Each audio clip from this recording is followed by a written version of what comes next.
ይጠራል ማለት ነው።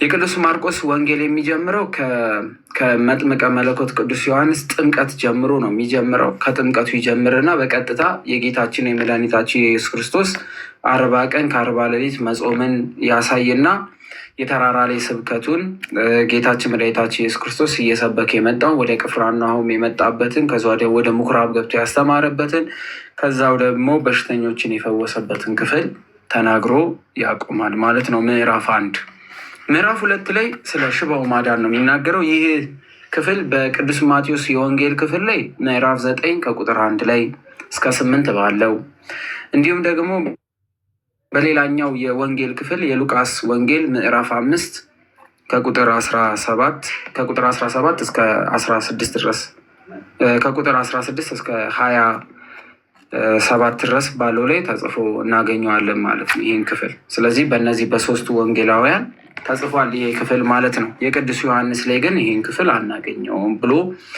ያስቀምጣል።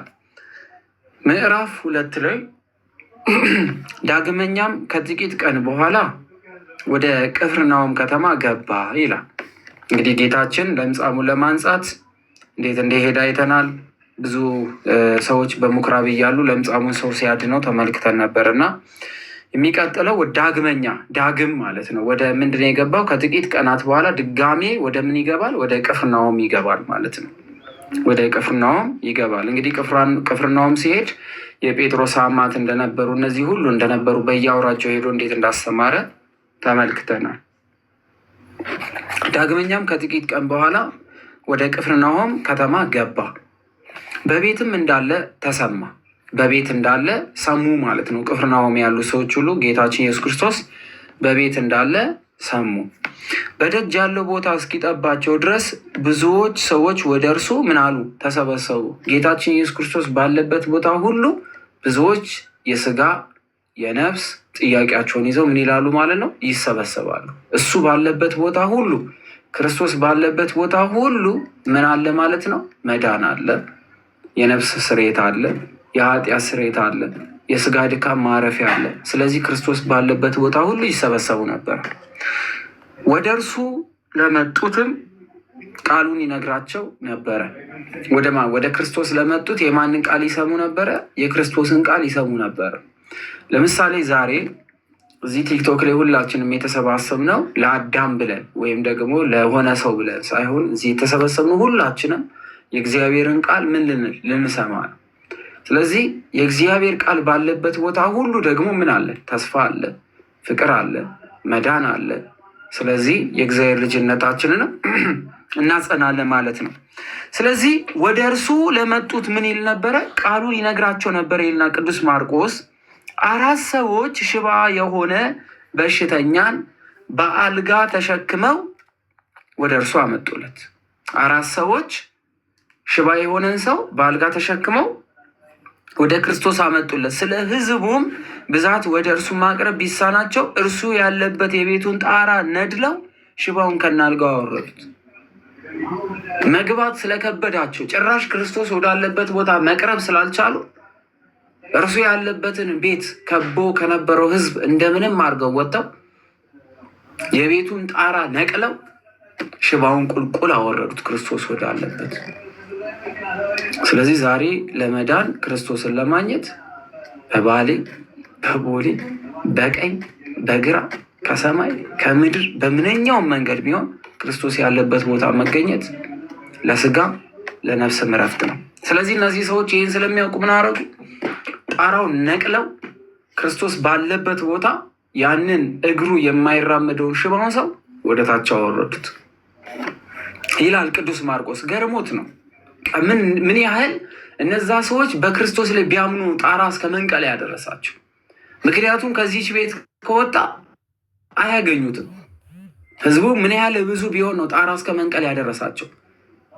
ስለዚህ ጣራ ነቅለው ያንን ሽባ የሆነውን ሰው ወደ ታች አወረዱት። ጌታችን ኢየሱስን እምነታቸውን አይቶ አለ።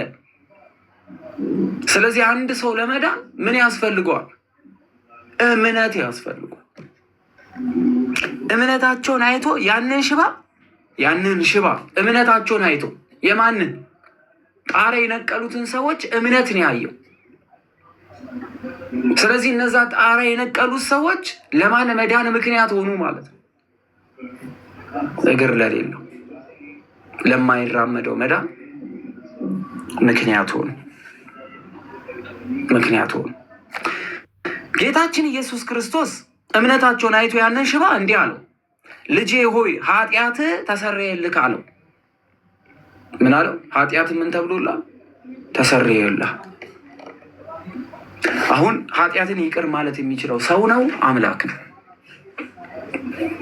የእኛ አባቶቻችን እንኳን ኃጢአትህን ይቅር ብያሃለው ነው የሚሉት። የሰራውን ኃጢአት እግዚአብሔር አምላክ ይፍታህ ነው የሚሉት። የሰው ልጅ የሰውን ኃጢአት ምን ማድረግ አይችልም፣ መፍታት አይችልም። የሰው ኃጢአት እንዲፈታ ግን ማመልከቻ ማስገባት ግን ይችላል። ማንም ሰው በሰውነቱ ኃጢአት ፈቺ መሆን አይችልም። በማን ስልጣን ነው መፍታት የሚቻለው? በእግዚአብሔር ስልጣን። አምላክ በሰጠው ስልጣን ነው እንጂ ሰው ከራሱ ሊያደርግ አይችልም። ፈቺም አሳሪ ማን ነው? እግዚአብሔር አምላክ።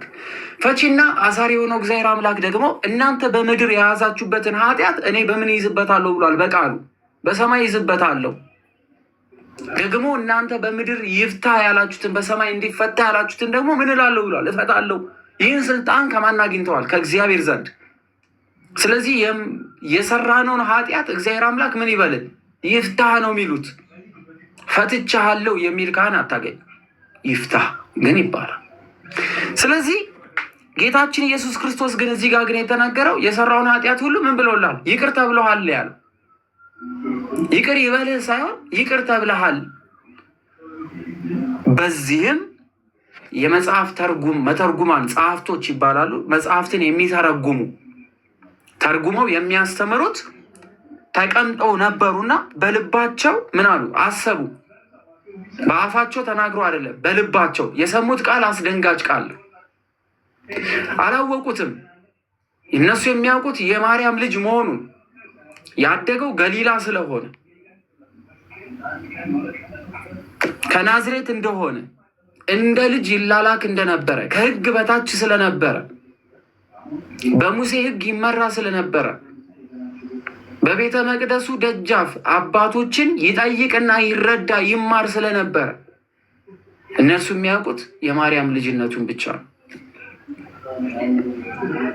ስለዚህ በልባቸው አሰቡ። ይህ ስልጣን የእግዚአብሔር ስልጣን ነው፣ የአምላክ ስልጣን ነው። ሰው የሆነ ሊያደርገው አይችልምና ይህን ስለምን እንዲህ ያለ ስድብ ይናገራሉ አሉ። ምክንያቱስ የእግዚአብሔርን ስልጣን ወስዶ ኃጢአትን ይቅር የሚል ካለ እኔ አምላክ ነኝ ማለት ነውና እግዚአብሔር አምላክን እንደ መስደብ ይቆጠራል። ስለዚህ እነዚህ ሰዎች በሰውኛ ብቻ ለኩት። ክርስቶስን ለማወቅ ስጋና ደም አያስፈልግም።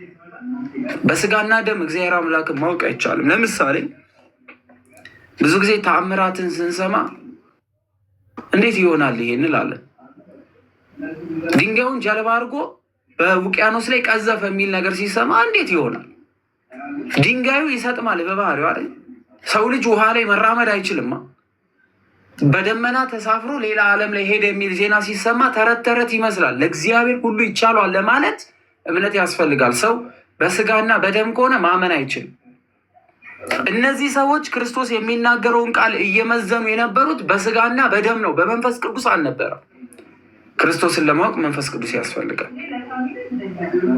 ክርስቶስን ለመረዳት መንፈስ ቅዱስ ያስፈልጋል። እግዚአብሔር አምላክን ለማወቅ መንፈስ ቅዱስ ያስፈልጋል።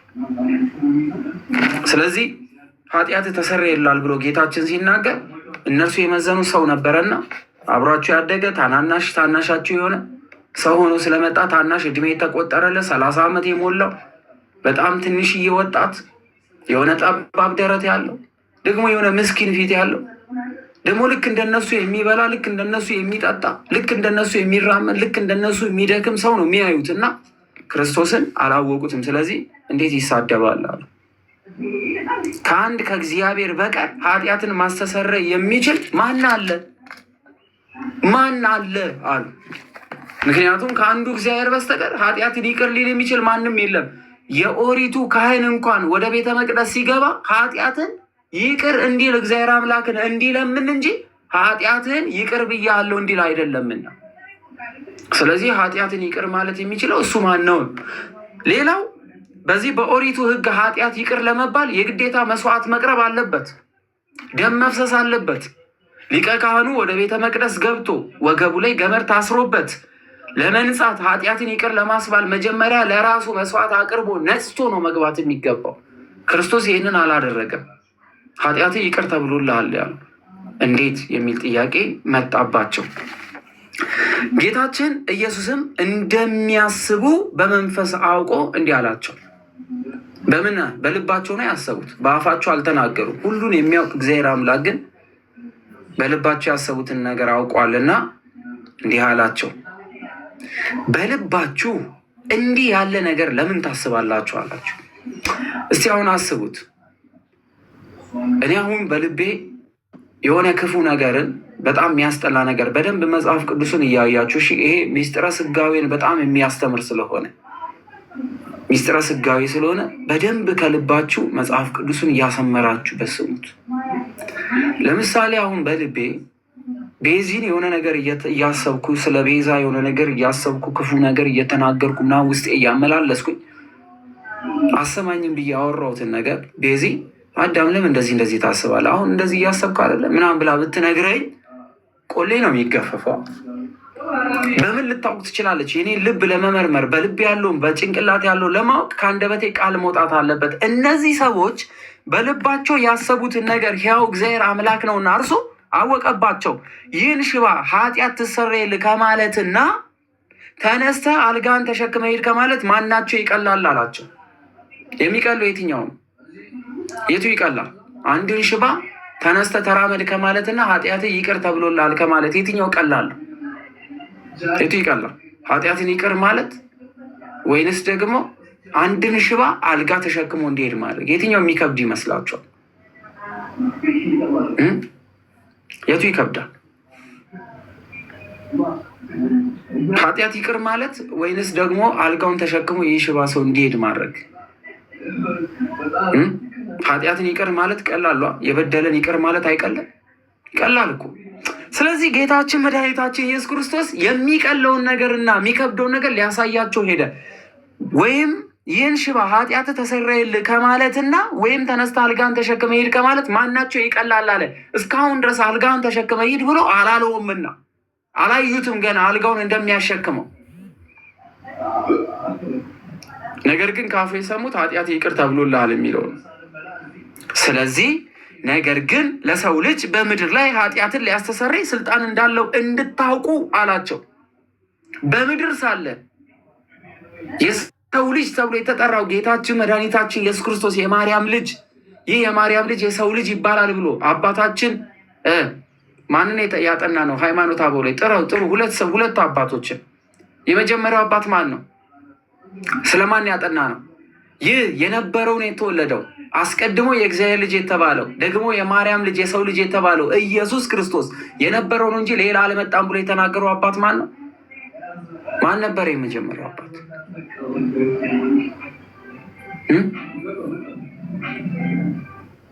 ማን ነው? ይሄ ሰው የሆነው አምላክ ብሎ ያስተማረ ቅዱስ አባታችን አትናቴዎስ አይደል? ከዛ ወደ ሁለተኛ የማንን የተማር ነው?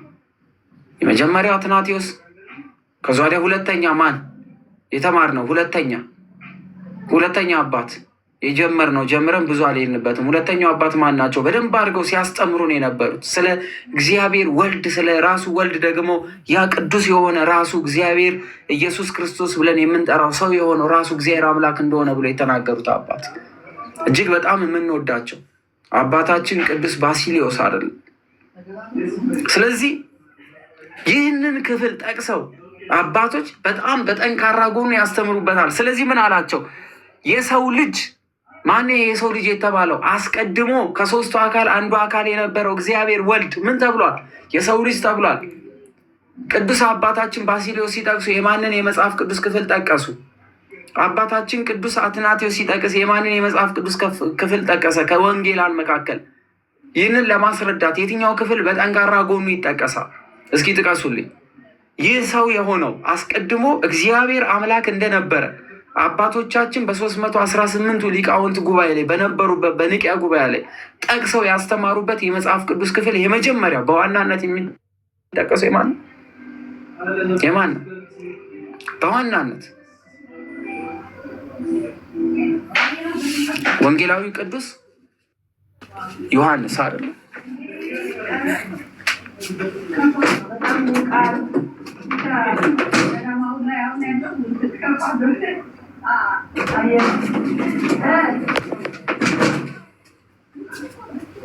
ስለዚህ ወንጌላዊው ቅዱስ ዮሐንስ ምዕራፍ 1 ላይ በደንብ አድርጎ ለማስረዳት ለመርታት አባቶቻችን በደንብ ተጠቅሞበታል። ሃይማኖተ አበው ስላነበብን ሁለቱም ኮምፔር እያደረጋችሁ እንድታዩት ነው።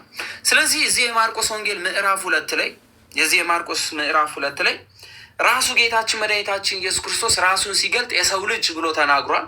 ጌታችን መድኃኒታችን ኢየሱስ ክርስቶስ የእግዚአብሔር አብ ልጅና የማን ልጅ ስለሆነ ከሰው ደግሞ ከአዳም ዘር ደግሞ የእመቤታችን ልጅ ስለሆነ፣ ስለዚህ ምን አለ? ይህ ሽባን ኃጢአትን ተሰረየልህ ከማለትና ወይም ተነስተ አልጋህን ተሸከም ከማለት ማናቸው ይቀላል? ነገር ግን ለሰው ልጅ በምድር ላይ ኃጢአትን ሊያስተሰርይ ስልጣን እንዳለው እንድታውቁ ዳግመኛ ሽባውን አንተን እልሃለሁ ተነሳና አልጋህን ተሸክመ ወደ ቤት ግባ አለው። ምክንያቱም ተአምራትን ካላዩ ስለማያምኑ የሰው ልጅ ሊያደርገው የማይችለውን ነገር ሲያደርግ በዓይናቸው ማየት ስላለባቸው ኃጢአት ተሰረየልሃል ማለት ላመነ ነው አይደለም? ላመነ የኃጢአት ስርየትን ለሚያምን ሰው በሚታይ አገልግሎት ውስጥ የማይታየውን የመንፈስ ቅዱስን ስራ ያምናል። እነዚህ ሰዎች ግን በሚታየው አገልግሎት ውስጥ የማይታየውን የመንፈስ ቅዱስ ስራ ማመን ስላልቻሉ የሚታይ ስራን አቅም እንዳለው እውነተኛ አምላክ እንደሆነ ከእግዚአብሔር አብ ከእግዚአብሔር መንፈስ ቅዱስ እኩል ስልጣን እንዳለው ሊያሳያቸው ያንን ሽባ አልጋህን ተሸክመህ ተነስተህ ሄዳል።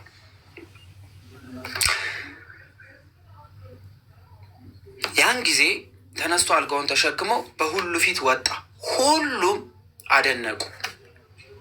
እንዲህም ያለ ከቶ ነገር አላየንም አለ ቅዱስ ማርቆስ። እንደዚህ አይነት ነገር አላየንም ብለው ተነጋገሩ። ከዛ ወዲያ ይህን ስላደረገ እግዚአብሔር አምላክን ምን አሉ? አመሰገኑ። ይህ እውነተኛ እግዚአብሔር አምላክ ብለው አመሰገኑ። ከዚህም በኋላ ጌታችን ኢየሱስ ወደ ባህር ዳርቻ ዳግመኛ ሄደ። ሕዝቡ ሁሉ ወደ እርሱ ሄዱና አስተማራቸው። የት ነው? የባህር ዳርቻ ላይ ሆኖ ጌታችን ኢየሱስ ክርስቶስ ከዚህ በኋላ ሕዝቡ ተከተለውና የባህር ዳርቻ ላይ ሆኖ አስተማራቸው። ስለዚህ አሁን ባየነው ክፍል ላይ የጌታችን የመድኃኒታችን የኢየሱስ ክርስቶስ ሕያው አምላክነት ኃጢአትን ይቅር የሚል አምላክ እንደሆነ፣ በደልን ይቅር የሚል አምላክ እንደሆነ፣ እግዚአብሔር አምላክ ሽባን የሚፈታ የማይቻለው ነገር እንደሌለ ያየንበት ክፍል ነው።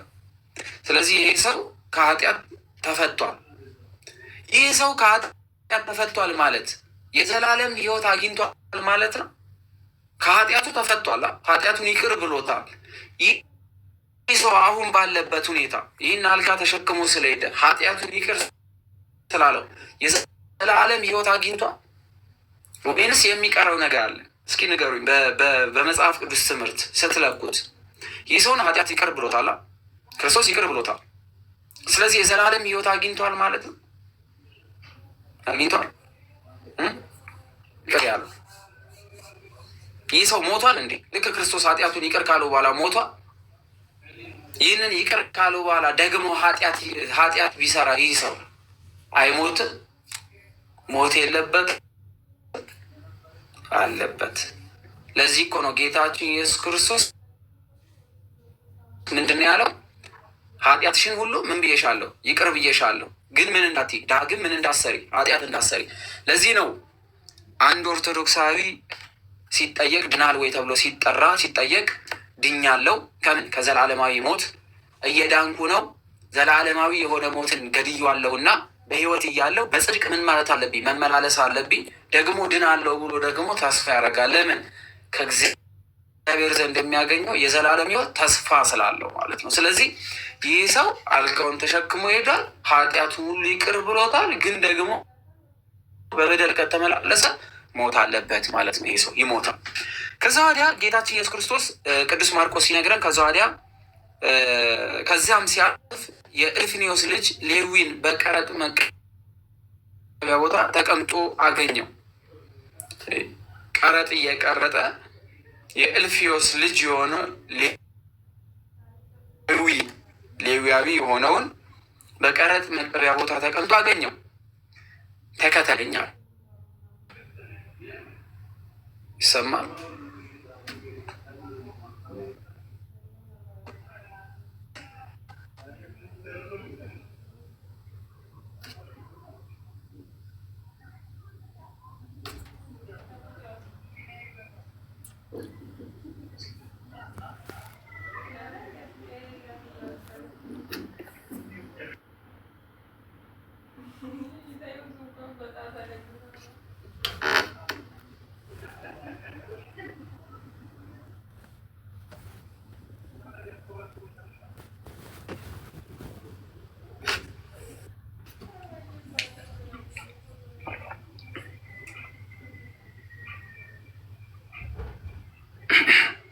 ይሰማል።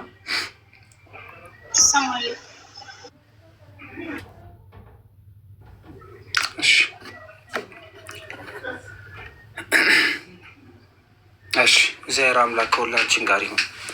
ከዛ ወዲያ ቅዱስ ማርቆስ ሲቀጥል ከዚያም ሲያልፍ የእልፍዮስ ልጅ የሆነው ሌዊ በቀረጥ መቀበያ ቦታ ተቀምጦ አገኘው። ቀረጥ ማለት ግብር ማለት ነው። ግብር የሚቀበል በጣም አርገው እየገዟቸው እየቀጠቀጡ እየደበደቡ የማይገባን ነገር ሁሉ እያሳዘኑ የሚቀበሉ ነበረ ግብር። ተከተለኝ አለው። ተነስቶም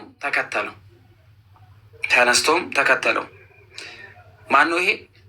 ማን ነው ይሄ? የሌዊያን የተባለው ሌዊን በቀረጥ መቀበያ ሌዊ ተብሎ የተጠራው እንዲሁም ደግሞ ቀረጥ የሚቀበል የነበረው ከ12 ሐዋርያት መካከል ክርስቶስ የጠራው ማን ነው? ጻፉት ከስር። ከ12 ሐዋርያት መካከል አንዱ ነው። ወንጌል ጽፏል። ቅዱስ ማቴዎስ። በትክክል ቅዱስ ማቴዎስ። ስለዚህ ቀረጥ ሰብሳቢ ነበረ ማለት ነው። ስለዚህ ከዚህም በኋላ ጌታችን ኢየሱስ በሌዊ ቤት በማዕድ ተቀመጠ። ብዙዎች ቀራጮችና ኃጢአተኞች ከጌታችን ከኢየሱስ ከደቀ መዛሙርቱ ጋር በማዕድ ተቀምጠው ነበረ። የተከተሉትም ብዙዎች ነበሩ። ጸሐፍቶች፣ ፈሪሳውያን ከኃጢአተኞች ከቀራጮች ጋር ሲበላ ሲጠጣ አይተው ደቀ መዛሙርቱን መምህራችሁ ከኃጢአተኞች ከቀራጮች ጋር ለምን ይበላል ይጠጣል አሏቸው። መብላት መጠጣት የማን ፍቃድ ነው? ኃጢአተኛን ይቅር የሚል ማን ነው? እግዚአብሔር። በደለኛን ይቅር የሚል ማን ነው? እግዚአብሔር አምላክ። ኃጢአትን ቆጥሮ በዛ ሰው ላይ የሚፈርድስ ማን ነው? እግዚአብሔር አምላክ። ይህ ታሪክ የእኛ ታሪክ ነው። አሁን ያለንበት የእኛ ታሪክ ነው። ኃጢአትን የምንቆጥር እኛ ነን። ኃጢአተኛን የምናጋልጥ እኛ ነን። ኃጢአተኛ ላይ የምንቆጣም እኛ ነን። አንድን ኃጢአተኛ በአደባባይ የምንሰቅል እኛ ነን። በኃጢአተኛው ላይ ፍርድን የምንፈርድም እኛ ነን። እግዚአብሔር አምላክ በእሱ ስራ ምን ብለናል? ገብተናል። ስለዚህ እነዚህ ሰዎች ጌታችን ኢየሱስ ክርስቶስ ከኃጢአተኞች ጋር ከቀራጮች ጋር ከነዛ ጋር ተቀምጦ ሲበላ ሲጠጣ ምንድነው ያጠየቁት? መምህራችሁ ከኃጢአተኞችና ከቀራጮች ጋር ለምን ይበላል ይጠጣል አሏቸው።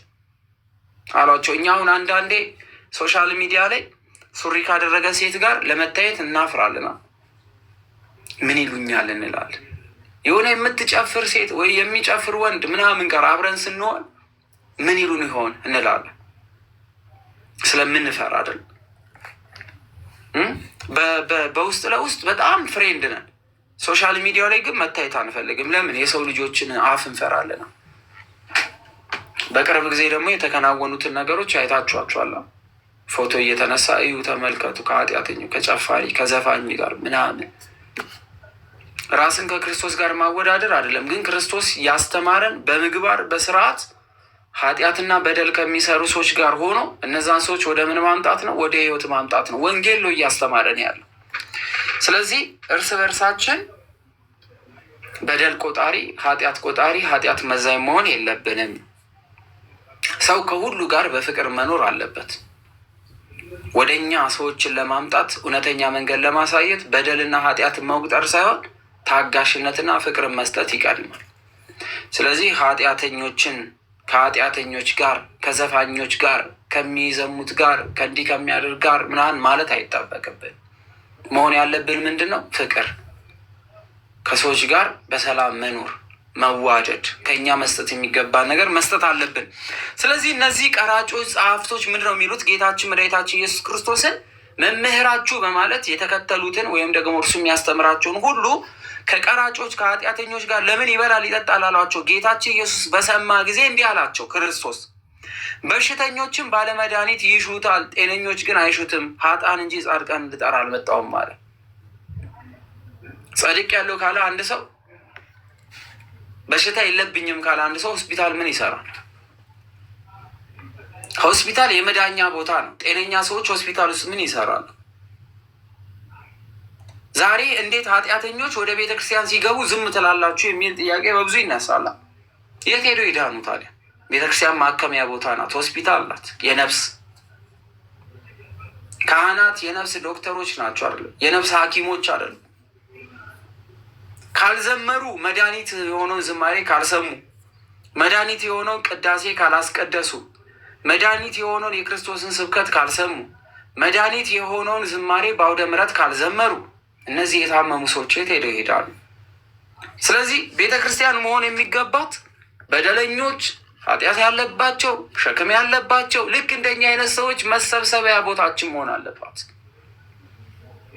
የጸደቀ ሰው የሚመጣበት ከሆነ ምን ያደርጋል?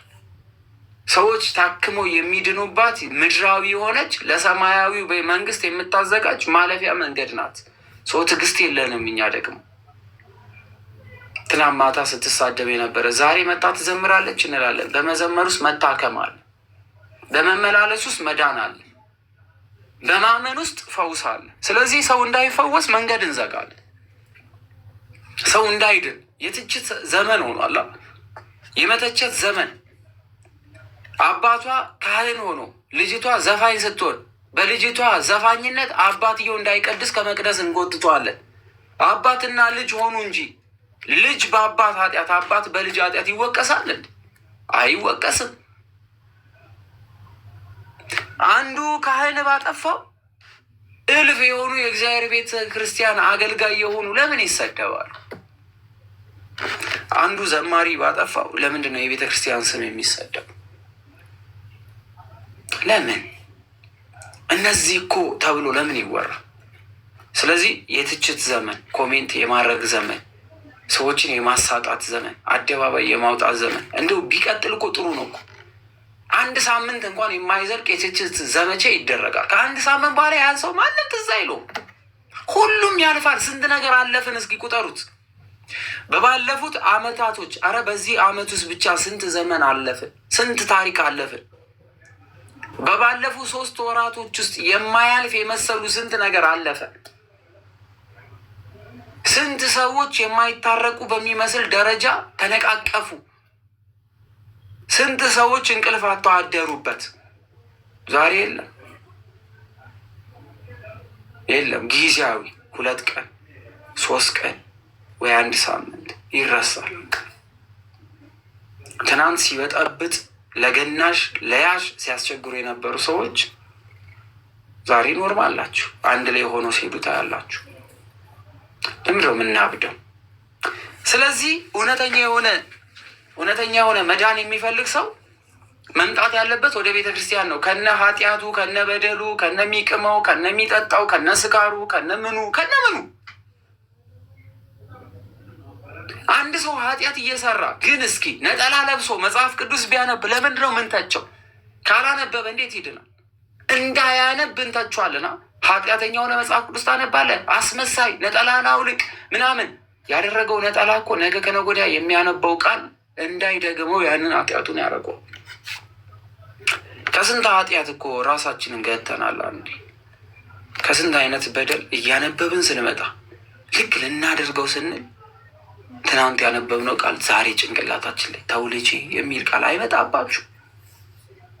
የሆነ ስጋዊ ፍላጎት አድሮብን ልክ ልናደርገው ስንነሳ ስንጀምረው አይደለም ማድረግ ማሰብ አይደለም እንደው ኃጢአትን ለማድረግ ስንጀምር ትናንት አስቀድሰህ የሚል ቃል አይመጣም ጭንቅላታችሁ። ትናንትና ዘምረክ የሚል ቃል አይመጣም። ይህን ማድረግ የምንችለው እኮ ዛሬ ከነ ኃጢአታችን መጽሐፍ ቅዱስ ገልጠን ስናነብ ነው። መጽሐፍ ቅዱስ ለጸደቁት ብቻ አይደለም፣ ለኃጢአተኞች የተሰቀ የእግዚአብሔር ቃል ነው። ሰው ተስፋ የሚያደርገው ሲያነብ ስለሆነ ስናነብ ትናንትናችንን ጠልተን ዛሬያችንን መውደድ እንጀምራለን። ሰው እንዴት ያንብብ? እንዴት ይዘምር? እንዴት ወደ እግዚአብሔር ደጅ ይምጣ? እረ እንዴት ካህን ያናገር? ከላይ በተሸፈነ ክብር ከበርንና ውስጣዊ የሆነ ህመማችንን ለመናገርና ለመታከም እንኳን ብቁ ያልሆንን ሆንን። ሚዲያ ላይ በጣም ልክ እንደ ቅዱስ ሰው ራሱን ስሎ የሚያስቀምጥ ሰው ንስሐ ለመግባት ይቸገራል። ታውቃላችሁ? ይህን ምን ብሎ ለንስሐ አባቱ ይነግራል? ያውቁታል። የንስሐ አባቱ በጣም ጎበዝ ነው ሲባልለት፣ ሲጨበጨብለት፣ አቤት የእሷ ትህትና፣ አቤት ቤተ ክርስቲያን ስታሰራ ከተባለ እንዴት ነው እሷ ኃጢአት ሰራች ብሎ አባቴ ምን ይሉኛል በማለት ውስጥ ንስሐ የማንገባው ስንት ነገር አለ። ብዙ ጊዜ የሆነ ደብራችሁ ላይ ሰው አትተዋወቁ። አባቶች እንዲያውቋችሁ ብዙ አትስሩ። ይሄ በጣም ብዙ ከበርቻቻ የሚያበዙ ሰዎች ንስሐ አይገቡ። ሀቅ እውነት ነው፣ አይገቡ። ምን ይሉኛል ስለሚሉ መግባት አይችሉም። ብዙዎቹ የንስሐ አባታቸው ሌላ ደብር ላይ ያደርጋሉ፣ አካባቢያቸው ላይ አያደርጉም። ለምን? የአካባቢው አባት ስለሚያውቅ። መሆን ግን ያለበት የአካባቢው አባት ነው የንስሐ አባት እንዲሆን የሚመከረው። ለምን? በመውጣት በመግባት ውስጥ የአካባቢው ሰው የዛን ሰው ክፋቱን መውደቁን ስለሚመለከት ለንስሐ አባት ይደርሳልና ይቆጡታል። ስለዚህ አይፈልግም። ሌላ ደብር የማይታይበት የማይታወቅበት ቦታ ይላል። ይህ ኃጢአት ለመስራት መንገድ ማመቻቸት ማለት ነው። ስለዚህ ምን እንሁን? ራሳችን ንግታ። ወቃሽም አንሁን፣ ለመወቀስም ዝግጁ ነው። በተቻለን አቅም በየዕለቱ ከህሊናችን ጋር እንስማማ። እንኳን ሰላም መጣችሁላችሁ።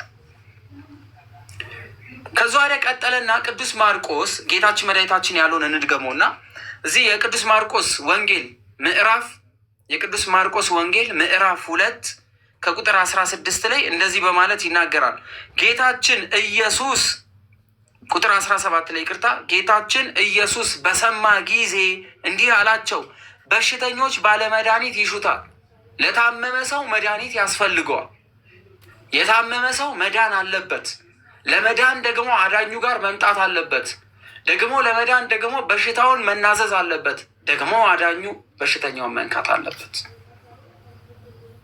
ጤነኞች ግን አይሹትም። ጤነኛ የሆነ ሰው ሐኪም እንዴት ይፈልጋል? ኃጥአን እንጂ ጻድቃንን ልጠራ አልመጣሁምና። ምክንያቱስ ክርስቶስ ኃጢአተኞችን ሊያድን እንጂ ጻድቃንን ለማዳን እንዴት ይመጣል? ጻድቅማ መጀመሪያውኑም ድኗል። ኃጢአተኛ ግን መዳን አለበት። ለምን? የእግዚአብሔር ፍርድ ስለምትመጣ፣ ከሞት ፍርድ መዳን ስላለበት። ቀጠልና ቅዱስ ማርቆስ የዮሐንስ ደቀ መዛሙርትና ከፈሪሳውያን ወገን የሆኑት ይጾሙ ነበረ አለ። የቅዱስ ዮሐንስ ደቀ መዛሙርትና ከፈሪሳውያን ወገን የሆኑት ይጾሙ ነበረ። የቅዱስ ዮሐንስ ደቀ መዛሙርት ማለት እነማን ናቸው? የዮሐንስ ደቀ መዛሙርት የሚባሉት የመጥምቀ መለኮት ቅዱስ ዮሐንስ ደቀ መዛሙርት፣ መጥምቀ መለኮት ቅዱስ ዮሐንስን ይከተሉ የነበሩ። ከእነሱ መካከል ሁለቱ የክርስቶስ ሆኗል። ኮሜንት ላይ ጻፉ። ተናግረናል ከዚህ በፊት ማንና ማናቸው የሚለውን ጻፉ። የዮሐንስ ደቀ መዛሙርትና ከፈሪሳውያን ወገን የሚሆኑት። በነገራችን ላይ ፈሪሳዊና ሰዱቃውያን ልዩነት አላቸው። ሰዱቃውያን የባሰ ሞት ውስጥ ነው ያሉት። ትንሣኤ ሙታን አለ ብሎ አያምኑም። መንፈስ ቅዱስ አለ ብሎ አያምኑም። ከሞት በኋላ ህይወት አለ ብሎ አያምኑም። መላእክት አሉ ብለው አያምኑም። ሰዱቃውያን የሚባሉት። ፈሪሳውያን የሚባሉት ደግሞ ያምናሉ፣ ግን ትዕቢተኞች ናቸው። ከሞት በኋላ ህይወት አለ ብለው ያምናሉ። መላእክት አሉ ብለው ያምናሉ። መንፈስ ቅዱስ አለ ብለው ያምናሉ። ግን ደግሞ ትዕቢተኞች፣ ንቀት ያለባቸው፣ እጅግ በጣም በሚያስጠላ ሁኔታ ኃጢአተኞችን የሚጸየፉ እኛ የበቃንን ብለው ራሳቸውን በትዕቢት የወጠሩ ናቸው ፈሪሳውያኖች። ከእነሱ መካከል ቅዱስ ጳውሎስ አንዱ ነው። በፈሪሳውያን ወገን የሚመደብ ራሱ በዚህ በሐዋርያት ስራ ምዕራፍ 21 የሐዋርያት ስራ ላይ ምዕራፍ 22 ላይ ተናግሮታል። ስለዚህ የቅዱስ ዮሐንስ ደቀ መዛሙርት ከፈሪሳውያን ወገን የሆኑት ይጾሙ ነበር። ይኸው ሄደውም የዮሐንስ ደቀ መዛሙርት የፈሪሳውያን ደቀ መዛሙርት ይጾማሉ፣ የአንተ ደቀ መዛሙርት ግን ለምን አይጾምም አሉት። ጥያቄ ጠየቁት። ለምን አይጾሙት አሉት። ጌታችን ኢየሱስም እንዲህ አላቸው፣ የሙሽራው ሚዜዎች ሙሽራው ከእነርሱ ጋር ሳለ መጾም ይችላሉን አላቸው። ሙሽራው አብሯቸው እያለ ሙሽራው ደግሶ ሙሽራው አብሯቸው እየተጓዘ ሙሽራው አብሯቸው እየሄደ ሚዜዎቹ ይጾማሉ እንዴ ብሎ ጠየቃቸው። ሙሽራው ከእነርሱ ጋር ሳለ መጾም አይችሉም። ነገር ግን ሙሽራው ከእነርሱ ለይተው የሚወስዱበት ቀን ይመጣል፣ ያ ጊዜ ይጾማሉ አለ። እስኪ መጽሐፍ ቅዱስ ላይ ጾም ክርስቶስ ስለ ጾም አስተምሯል ብሎ ይጠይቁናል ወንድሞቻችን። ይኸው መጾም ይጀመራል። ለምን? ክርስቶስ ከሄደ በኋላ። ስለዚህ ሐዋርያት የእርሱ የሆንን የክርስቶስ ወገን የሆንን ሁሉ እንደምንጾም ክርስቶስ ካረገ በኋላ ጾም ስርዓቷን ክርስቶስ እንደመሰረታት የምንጾመውን ጾም ክርስቶስ እንደሚያውቀው ይህ ጾም ደግሞ የስጋን ፍቃድ ገሎ የነፍስን ፍቃድ የሚያጎላ እንዲሁም ደግሞ የነፍስን ቁስል የሚያክም ጾም እንደምንጾም ጌታችን ኢየሱስ ክርስቶስ ለእነርሱ በዚህ በኩል ነገራቸው። በአሮጌ ልብስ ላይ አዲስ እራፊ የሚለጥፍ አለ? የለም። ሚጣፍ ግን አዲሱን መጣፊያ አሮጌውን ይቀዷል፣ ቀዳዳውም ያሰፋዋል። አዲስ የወይን ጠጅ በአሮጌ ረዋት የሚጨምር አለ? በቆዳ ነገር ውስጥ ስለሚገባ አዲስ የወይን ጠጅ አሮጌውን ረዋት ይቀደዋልና፣ ምክንያቱም አዲሱ ጠጅ ስለሚሞላ ስለሚወጠር የአልኮል መጠኑ እየጨመረ ሲመጣ ስለሚያፈነዳ ወይኑ ይፈሳል፣ ረዋቱ ይቀደዳል። ነገር ግን አዲሱን የወይን ጠጅ በአዲስ ረዋት ግን ያደርጉታል አለ። ስለምን እየነገረን ነው? ስለ አዲስ መምጣት፣ ስለ አዲስ ኪዳን መሰጠት፣ ስለ ኦሪት ማብቃት፣ የኦሪት መጨረሻዋ መድረሱን፣ የኦሪት ማብቂያ መምጣቱን፣ የአዲስ ኪዳን ጅማሬ መምጣቱን፣ በአዲስ ኪዳን በአዲስ ማንነት ከክርስቶስ ጋር አንድ ሆነን ለአዲስ ቃል ኪዳን የአባቶቻችን የነቢያት ቃል ኪዳን ከተፈጸመ በኋላ አዲሱን ደግሞ የአዲስ ኪዳንን የክርስቶስን ይችን የተሰጠችንን መንግስቱን ለመውረስ የምናደርግበት መንገድ ነገረን። ስለዚህ ስለሱ ይነግራቸዋል። በራፊ በቆሸሸ ልብስ ላይ አዲስ ጨርቅ አምጥቶ አይሞሉበትማ፣ ልዩነት ይፈጥራል። አሮጌው ይበጣጠሳል። ስለዚህ አሮጌ ብሎ የሚጠራው ይህ የኦሪቱን ጊዜ የሰው ልጆች ሁሉ በመከራ በስቃይ የነበሩበትን ጊዜ ማብቂያ መምጣቱ፣ አዲስ ማንነት፣ አዲስ ቃል ኪዳን፣ አዲስ የመዳን መንገድ ያኔ ሲጀመር ሙሽራው ከእነርሱ ሲሄድ ሚዜዎቹ የተባሉት ሐዋርያት እንዲሁም አጃቢዎቹ የሆንን እኛ ሁላችን ከክርስቶስ ትምህርት በኋላ የመጣን ሁላችን ከክርስቶስ ጋር አንድ እንሆን ዘንድ የስጋን ፍቃድ ልንገድል ጾም እንደምንጀምር ነገራቸው። ስለዚህ አሁን የምንጾመው ጾም የአዲስ ኪዳን በአዲስ የወይን መጥመቂያ የተደረገ አዲስ ጾም ነው። ልክ እንደ ኦሪቱ አይነት ጾም አይደለም። የኦሪቱ ጾም የዘላለም ሕይወትን የሚሰጥ አይደለማ። የዘላለም ሕይወትን የሚያሰጠው በክርስቶስ ደም ነው ያገኙት። ሁሉም ይጾማሉ፣ ግን የዘላለም ሕይወት ያገኙት በክርስቶስ በደሙ ነው። ይህ የአዲስ ኪዳን ጾም ግን የስጋ ፍቃድን ገሎ የነፍስን ፍላጎቷን የነፍስን ቁስል ምን ለማድረግ ለማዳን። ጾም የነፍስን ቁስል ምን ይላል? ያክማል አለ። ጾም የነፍስን ቁስል ምን ይላል? ያድናል። ነፍስ ትቆስላለች። ነፍስ ረቂቅ ናት። ነፍስ አትዳሰስም።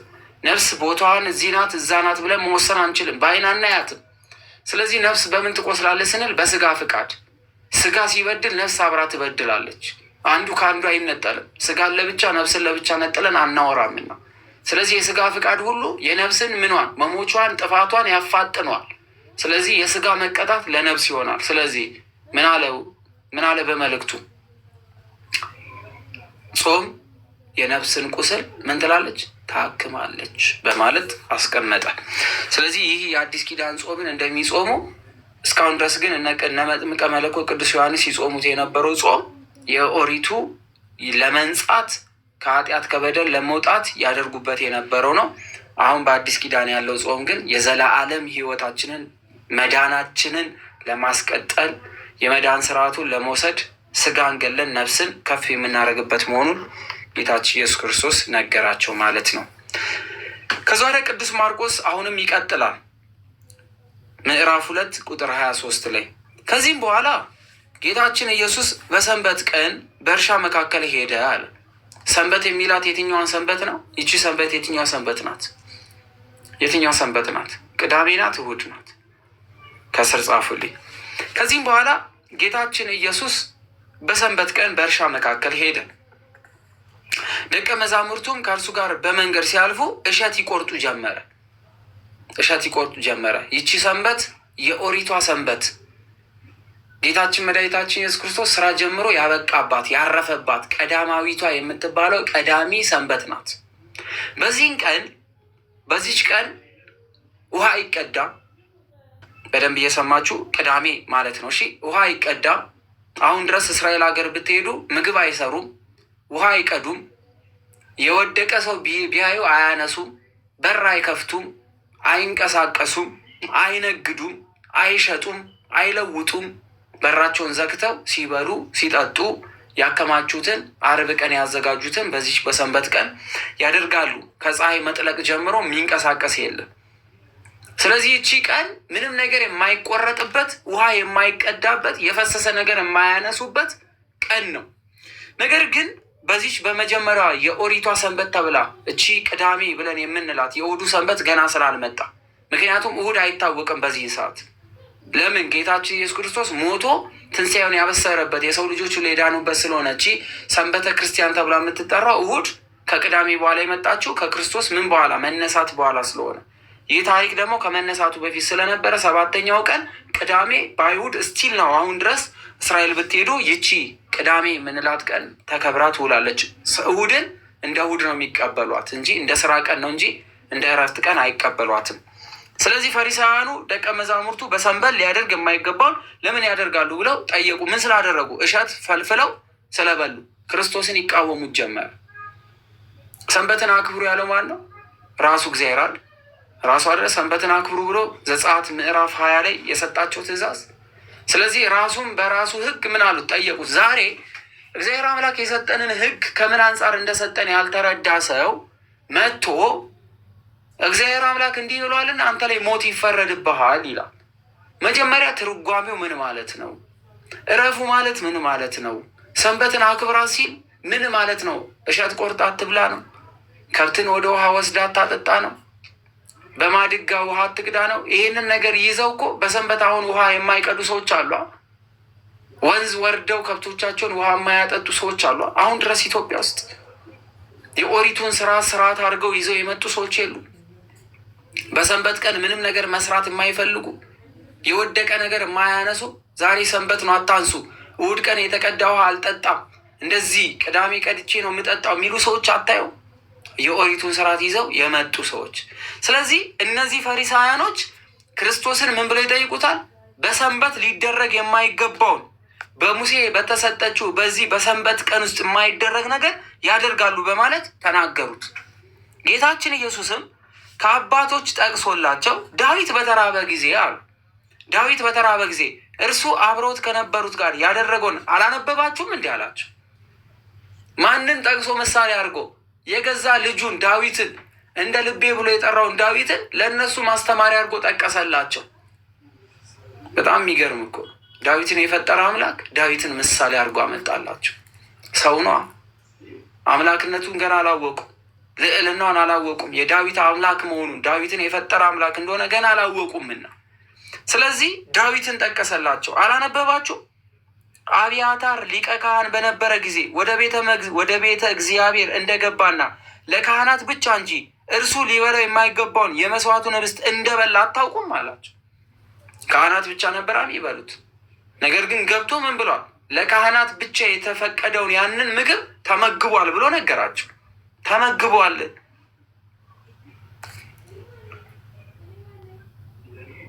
ደግሞም እንዲህ አላቸው፣ ሰንበት ስለ ሰው ተፈጠረች እንጂ ሰው ስለ ሰንበት አልተፈጠረም አላቸው። ሰንበትን ለማን ፈጠርኩ አለ? ለሰው ተፈጠረች እንጂ ሰው የተፈጠረው ሰንበት ለሰው ተፈጠረች እንጂ ሰውን ለሰንበት አልፈጠርኩም ማለት ሰውን ለምን ለሰንበት አልፈጠርኩም? ሰውን ለምን አልፈጠረ? ለሰንበት። እንዲሁ የሰው ልጅ ለሰንበት ጌታዋ ነው አለ። ሰንበት ሳትሆን ጌታ የምትሆነው ሰው ለዛ ሰንበት ምኗ ነው? ጌታዋ ነው። ራሱ ክርስቶስ ለዛ ሰንበት ምኗ ስለሆነ? ጌታዋ ስለሆነ። ቀሲስ ይፍቱን ይባርኩ። እግዚአብሔር ይፍታ። ብስራተ ገብርኤል እግዚአብሔር ይፍታ። ቁጭ በለው ወንድሜ። አሜን አሜን። እንኳን ሰላም መጡ ቀሲስ። ጥቂት ነገር ይበሉበት በዚህ ላይ። እንኳን በሰላም መጡ።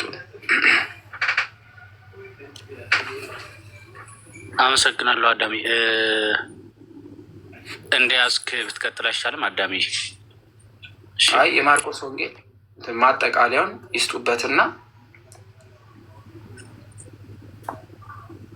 ይቅርታ አዳሚ ጨርስና፣ ወይ በኋላ ከፈቀድክልኝ በኋላ። አሁን ጨርስ፣ መሀል ላይ ከምገባ አይሻልም? አዎ እሺ። ስለዚህ ጌታችን መድኃኒታችን ኢየሱስ ክርስቶስ ሰንበትን ስለ ሰው ተፈጠረች እንጂ ሰው ልጆች ምን እንዲሉበት? እንዲያርፉበት። የሰው ልጆች ያቺን ቀን ምን እንዲሉ? እንዲቀደሱበት። ያቺ ሰንበት ሰዎችን ምን ትላለችና? እንዲቀደሱ፣ ከድካማቸው እንዲያርፉ፣ ምድርም በሳምንት ውስጥ 7ኛው ቀን ላይ ምን እንድትል? እረፍት እንድትወስድ፣ ደግሞ ሰውነታችን ታድሶ በአዲስ ኃይል በአዲስ ጉልበት እንዲነሳ እንጂ ሰው ልጅ ሰንበትን ለማክበር ሲል የማይገባውን ነገር እንዳያደርግ አይደለም በማለት ጌታችን ኢየሱስ ክርስቶስ ተናገረ። የሰንበት ባለቤት የሆነው ራሱ ክርስቶስ ደግሞ እንደሆነ በሌላ መንገድ ነገራቸው። ምክንያቱም ራሱ ክርስቶስ የሰው ልጅ ተብሏልና። ደግሞ ይህ የሰው ልጅ የተባለው ራሱ ክርስቶስ ደግሞ ከ3ቱ አካላት አንዱ አካል ነውና ለዚህ ሰንበት ምኗ ነው? ራሱ ጌታዋ ነው በማለት ነገራቸው። ትርጉሙ የገባቸው መንፈስ ቅዱስ ያመለከታቸው በመንፈስ ቅዱስ ተረድተውታል። መንፈስ ቅዱስ ደግሞ ያልገባቸው በስጋ የለኩት ደግሞ የመሰናከያ ድንጋይ ሆነባቸው ማለት ነው። ምክንያቱም ሰንበተን ሻረ ብለው ሊከሱት የቻሉት አንዱ በዚህ ስለሆነ ማለት ነው። ስለዚህ ቅዱስ ማርቆስ ምዕራፍ 2ን በዚህ ሀሳብ ይጨርሰዋል ማለት ነው። ምዕራፍ 3ን ደግሞ እንጀምራለን። ቀሲስ እስከቻሉ ምዕራፍ 3ን ዝግጁ ከሆኑ የማርቆስ ወንጌል ምዕራፍ 3ን ደግሞ ይሄዱበት። ስራ ላይ ነው አዳሚ፣ ዝግጁ አይደለሁ። ልስማ። እግዚአብሔር ያበርታችሁ። አሜን። አንድ ጊዜ ሼርና ታቡን ከፍ አስደርጉትና ተመልሰን ምዕራፍ 3ን እንጀምር። ጂቱ አቋርጪውና ምዕራፍ 3ን ለብቻ ያዥ፣ ኤዲት ለማድረግ እንዳይከብድሽ። ሼርና ታቡን ከፍ አስደርጉት አንዴ።